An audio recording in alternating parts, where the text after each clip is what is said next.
Praise the Lord कलीसिया। मैं दिव्या आप सभी का स्वागत करती हूँ परमेश्वर की जीवित हजूरी में। और मैं विश्वास करती हूँ कि मेरे मसीही भाई बहन जहाँ कहीं भी हैं, परमेश्वर बहुत ही आनंदित और ब्लेस्ड है। आमीन। तो मेरे प्रिय, आज मैं फिर से बाइबल का एक वचन आपके लिए लेकर आई हूँ, जो कि बहुत ही शक्तिशाली और बहुत ही पावरफुल है। ये वचन आज हमें ये बताएगा कि कैसे हम अपने मुंह के द्वारा, कैसे हम अपनी जबान से अपने छुटकारे को ले सकते हैं, और कैसे हम अपने जुबान के द्वारा, कैसे हम अपनी जीभ के द्वारा, कैसे हम अपने बोले हुए शब्दों के द्वारा अपने जीवन में शैतान को अलाव कर सकते हैं। ये दोनों बातें आज हम सीखेंगे। ये सारा अधिकार परमेश्वर ने हमें दे दिया है। अब हमें यीशु को दोबारा धरती पर बुलाने की जरूरत नहीं है। अब दोबारा यीशु हमारे लिए क्रूस चढ़ने नहीं आएंगे। परमेश्वर ने सारा पाप हमारा अपने ऊपर ले लिया है और हमें स्वतंत्र कर दिया है, आजाद कर दिया है। परमेश्वर ने हमें शैतान की सारे हथियारों को काटने का, बांधने का अधिकार दिया है। परमेश्वर ने हमें शैतान के सारे दरवाजों को बंद करने का अधिकार दिया है। शैतान को हमें हमारे पैरों तले कुचलने का अधिकार दिया है। परमेश्वर ने स्वर्गीय चीजों को अपने लिए लेने का अधिकार दिया है। मेरे प्रियो, परमेश्वर ने दाऊद की कुंजियां हमारे हाथ में दे दी हैं। अब हम बार बार अगर परमेश्वर को पुकार रहे हैं कि खुदा तू मेरे लिए ये नहीं कर रहा, खुदा तू मेरे लिए वो नहीं कर रहा है, मैं तो थक गया हूं, मैं तो हार गया हूं, तो इसमें परमेश्वर की नहीं बल्कि आपकी कमी है। वो तो सब कुछ पहले ही दे चुका है। जब यीशु क्रूस पर चढ़ाए गए और तब यीशु ने ये बात बोली थी कि अब सब कुछ पूरा हुआ।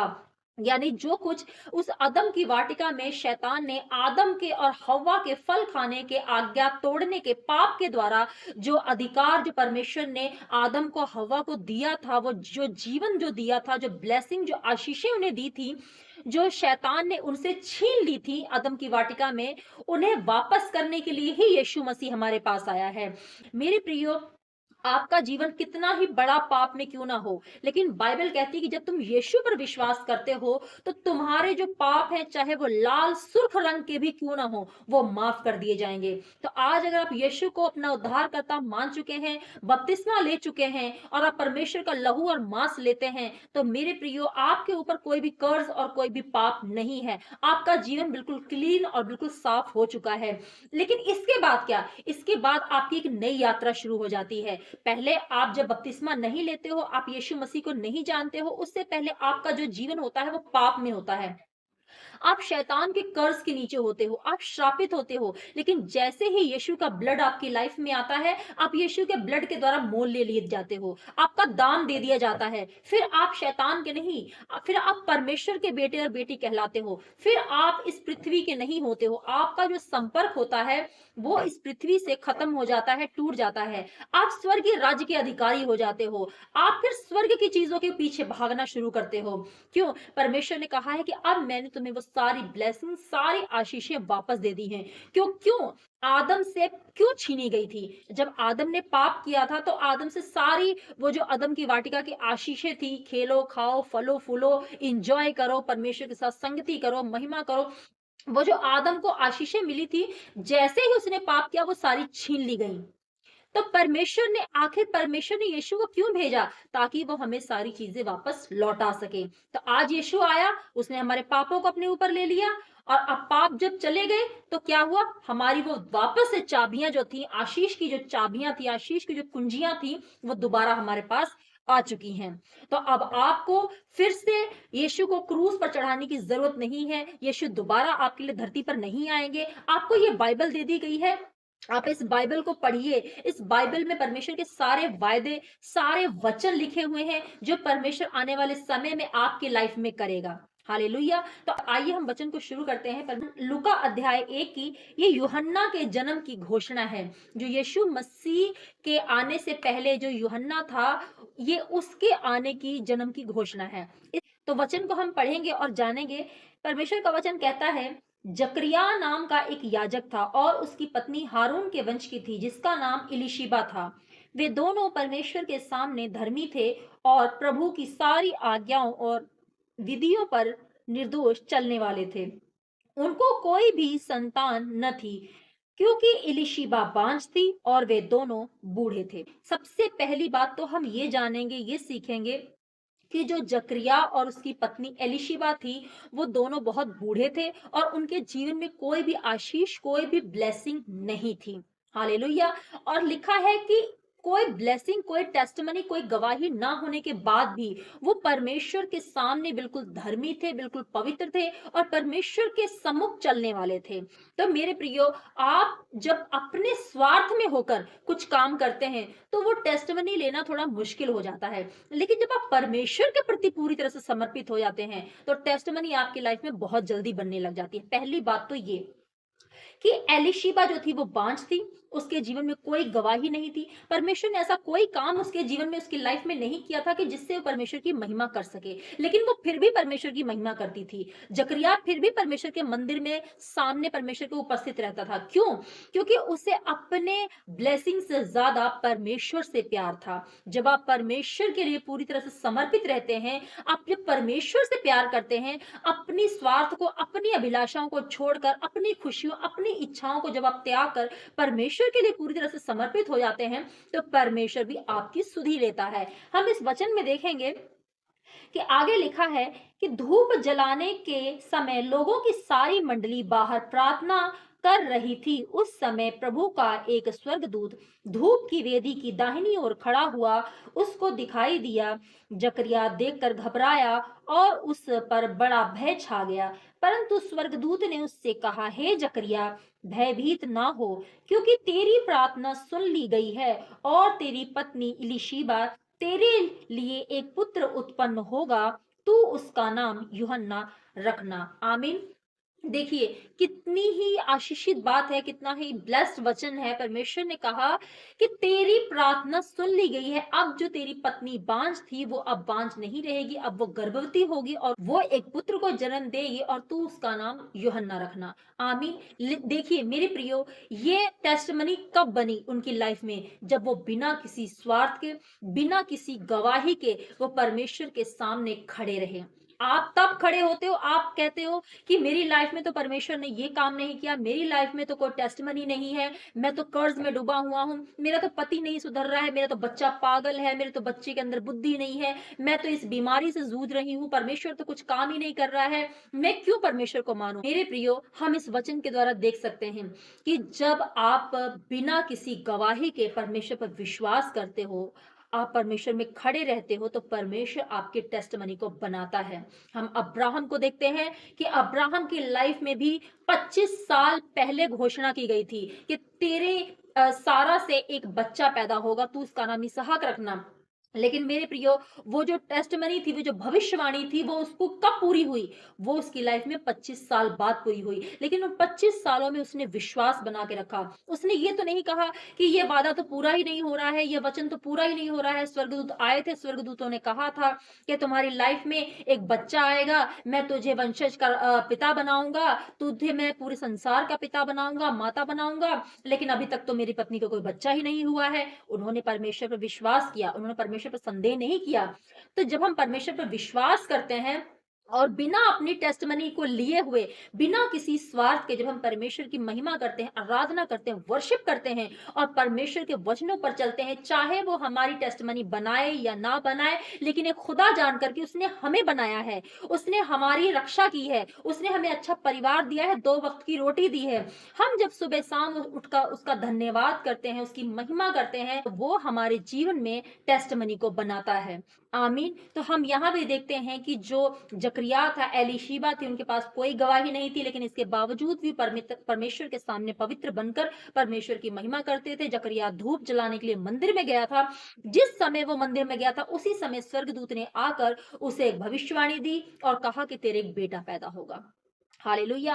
आगे हम परमेश्वर के वचन में देखेंगे, जकरिया ने स्वर्गदूत से पूछा, यह मैं कैसे जानूं, क्योंकि मैं तो बूढ़ा हूं और मेरी पत्नी भी बूढ़ी हो गई है। स्वर्गदूत ने उसको उत्तर दिया, मैं जिब्राइल हूँ जो परमेश्वर के सामने खड़ा रहता हूँ और मैं तुझसे बातें करने और तुझे यह सुसमाचार सुनाने को भेजा गया हूँ।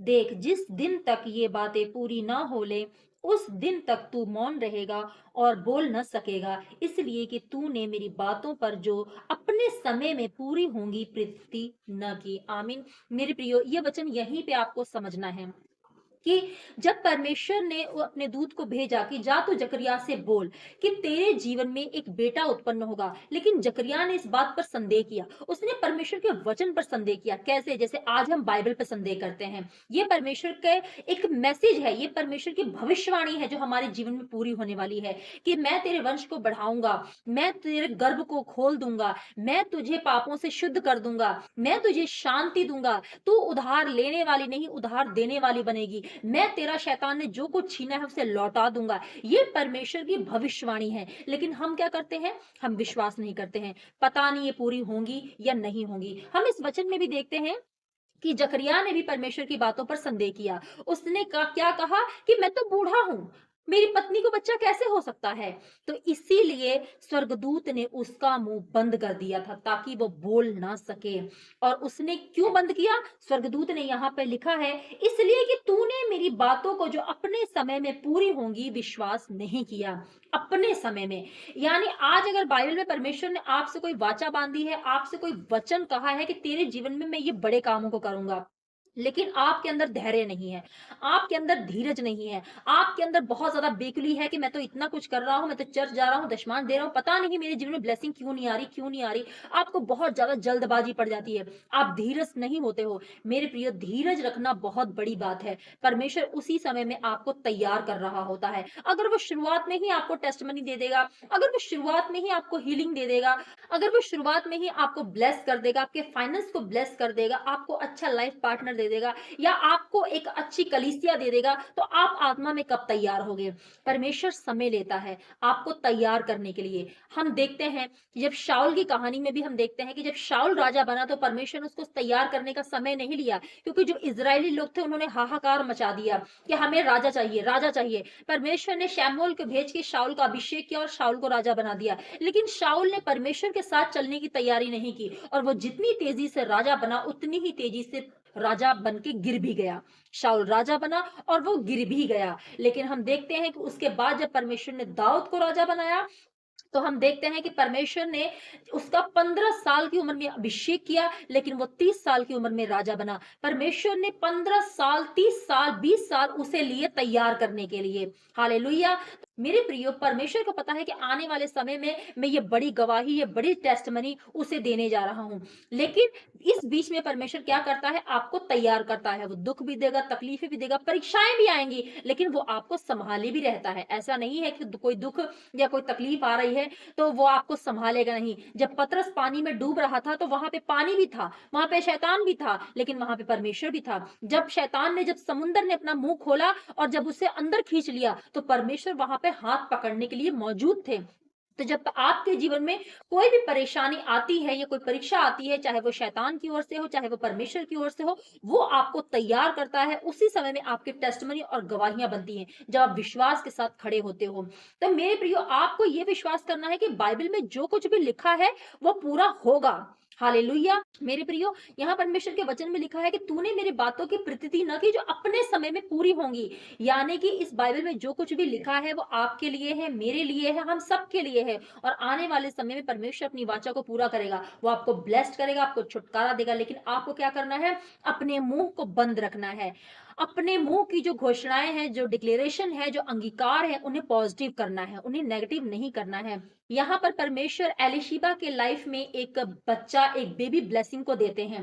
और परमेश्वर का जो दास होता है जकरिया, वो क्या कहता है कि मेरी पत्नी बूढ़ी है, वो बच्चा नहीं पैदा कर सकती। यानी ये क्या है? ये एक नेगेटिव डिक्लेरेशन है। वो नेगेटिव घोषणा को कर रहा है कि बच्चा नहीं होगा, नहीं होगा, नहीं होगा। तो आपके जो शब्द होते हैं इसमें बहुत ही पावर होती है। बाइबल क्या बताती है कि तेरे मुंह में जीवन और मृत्यु है। तू जैसा बोलेगी या तू जैसा बोलेगा वैसा तेरे लिए हो जाएगा। ये संसार, ये पृथ्वी परमेश्वर ने अपने शब्दों के द्वारा क्रिएट की थी। परमेश्वर ने कहा ये आकाश बन जाए, वो बन गया। परमेश्वर ने कहा पृथ्वी बन जाए, वो बन गई। परमेश्वर ने कहा समुद्र बन जाए, वो बन गया। तो मेरे प्रियो, शब्दों के द्वारा अगर परमेश्वर ये सृष्टि की रचना कर सकता है, तो आप अपने शब्दों के द्वारा, अपने वचनों के द्वारा अपनी लाइफ की रचना कर सकते हो। आप ब्लेस्ड लाइफ को ले सकते हो, लेकिन आपको अपने मुंह के द्वारा हमेशा सही अंगीकार करना है। वो गलत अंगीकार कर रहा था। जकरिया अपने मुंह से अपनी बीवी के ऊपर, अपनी वाइफ के ऊपर, इलिशिबा के ऊपर गलत अंगीकार को घोषित कर रहा था। वो कह रहा था मेरी बीवी बच्चा नहीं पैदा कर सकती, वो बूढ़ी है, वो बूढ़ी है। लेकिन परमेश्वर का वचन क्या कहता है? परमेश्वर का वचन ये कहता है कि परमेश्वर चट्टानों के अंदर से भी बच्चे पैदा कर सकता है। वो चट्टानों से भी अपनी महिमा स्तुति करवा सकता है। मेरे प्रियो, परमेश्वर के लिए कुछ भी असंभव नहीं है। परमेश्वर के लिए सब कुछ संभव है। अगर इस बाइबल में लिखा हुआ है कि मैं तेरे लिए करूंगा, तो आपको उसे लेना है, वो मिले या ना मिले, आपको चाहे वो दिखाई दे या ना दे, आपको वो काम पूरा होता हुआ दिखाई दे या ना दे, आपको उसको डेली अपनी लाइफ के ऊपर, अपनी फैमिली के ऊपर, अपनी बॉडी के ऊपर घोषणा करना है। अगर आपको अपनी बीमारी का छुटकारा लेना है, तो आपको हर दिन घोषणा करनी पड़ेगी कि मैं चंगा हो चुका हूं, मैं यीशु के कोड़े खाने से चंगा हो चुका हूं। अगर आपके पास बच्चा नहीं है, आप गर्भ के फल के लिए प्रार्थना कर सकते हैं, अंगीकार कर सकते हैं, घोषणाएं कर सकते हैं कि लड़के यहोवा की ओर से दिए गए गर्भ के फल हैं। परमेश्वर जैसे हन्ना को ब्लेस किया, परमेश्वर मुझे भी ब्लेस करेगा। अगर आप कर्ज में हैं, आप बहुत ज्यादा दुख में हैं, तकलीफ में हैं, कर्जों से लदे हुए हैं, फाइनेंशियली ब्लेस नहीं है, तो आप परमेश्वर के वचन की को लेकर अपनी लाइफ के ऊपर डिक्लेरेशन कर सकते हैं। आप ये कह सकते हैं हर दिन, हर सुबह, हर रात, कि परमेश्वर ने मुझे उधार लेने वाला नहीं, उधार देने वाला बनाया है। समुंदर का सारा धन मेरा है, पृथ्वी का सारा धन मेरा है। जब आप ऐसे अंगीकार अपने मुंह से हर दिन करते हैं, तो मेरे प्रिय, बाइबल बताती है कि परमेश्वर के बाइबल में लिखे गए वचन उसके मुंह से निकले हुए वचन हैं, और वो अपने समय में पूरे होते हैं। यहाँ पे वचन में लिखा है कि दूत ने कहा कि तूने मेरे वचन के ऊपर प्रतिति नहीं की, जो कि अपने समय में पूरी होने वाली हैं। हालेलुया। तो यानी परमेश्वर यहाँ पे वचन घोष ये बात को क्लियर करता है कि अपने समय पर आने के बाद ही परमेश्वर का वचन पूरा होता है। परमेश्वर ने एक सही समय रखा होता है आपके लिए, कि इस समय पर आपका छुटकारा होगा, इस समय पर आपकी हीलिंग होगी। लेकिन आप चलते फिरते उठते यही बात बोलते रहते, अरे मैं तो बीमार हूं, मैं तो ठीक ही नहीं हो रहा हूं, मैंने तो बहुत दवाई कराई है। तो परमेश्वर क्या कहता है? आपकी जो आशीष होती है, वो कहीं ना कहीं शैतान चुरा लेता है, और आपके मुंह से निकले हुए शब्दों के द्वारा आप अपनी आशीषों को बेकार कर देते हो, खराब कर देते हो, आप उससे नहीं ले पाते हो, आप कैंसिल कर देते हो। इसी वजह से जो परमेश्वर का दूत था, उसने क्या किया? उसने जकरिया को गूंगा कर दिया, ताकि वो बोल ना सके। अगर वो बोलता, तो वो रोज गलत अंगीकार कर करके उस टेस्टमनी को, एलिशिबा के गर्भ की टेस्टमनी को वो खराब कर देता, और परमेश्वर ये नहीं चाहता था कि वो खराब हो, इसलिए परमेश्वर ने जकरिया को गूंगा कर दिया। हालेलुया। तो मेरे प्रियो, आपको चाहे इस समय कुछ भी होता दिखाई दे या ना दे, लेकिन आपको हमेशा सही अंगीकार करना है। आपका बेटा चाहे कितना भी शराब पी रहा है, आपका पति चाहे कितना भी व्यभिचारी है, सुधर नहीं रहा है, लेकिन आपको हमेशा अच्छा अंगीकार करना है अपने बच्चों के ऊपर। मेरा बेटा अच्छा है, आने वाले समय में मेरा बेटा परमेश्वर की स्तुति करेगा, वो परमेश्वर के कामों करेगा। मेरा पति एक नई लाइफ को ले रहा है, मेरा पति एक नई ब्लेसिंग को ले रहा है। आप जब अपने मुंह के अंगीकार के द्वारा घोषणाएं करते हैं, तो आपकी लाइफ में वो घोषणाएं पूरी होती हैं। हालेलुया। तो मेरे प्रियो, आज के बाइबल के वचन से हमने क्या सीखा? कि हम अपने मुंह के द्वारा अपने जीवन को, अपनी आशीषों को ले सकते हैं, और अपने मुंह के द्वारा हम अपने छुटकारे को खराब कर सकते हैं, अपनी टेस्टमनी को खराब कर सकते हैं। हमने जकरिया और एलिशिबा की कहानी से यही सीखा है। आमीन। तो आज का वीडियो यहीं तक है। अगर आज का वीडियो आपको अच्छा लगा है, तो इसे ज़्यादा से ज़्यादा शेयर करें अपने दोस्तों के साथ, अपने रिश्तेदारों के साथ, अपनी सोशल मीडिया पे, और ज़्यादा से ज़्यादा इसे लाइक करें, कमेंट करें। मेरे चैनल पर पहली बार आए हैं तो सब्सक्राइब करें। मिलती हूँ मैं अगली वीडियो में, तब तक के लिए आप सभी को मेरा जय मसीह की। God bless you all.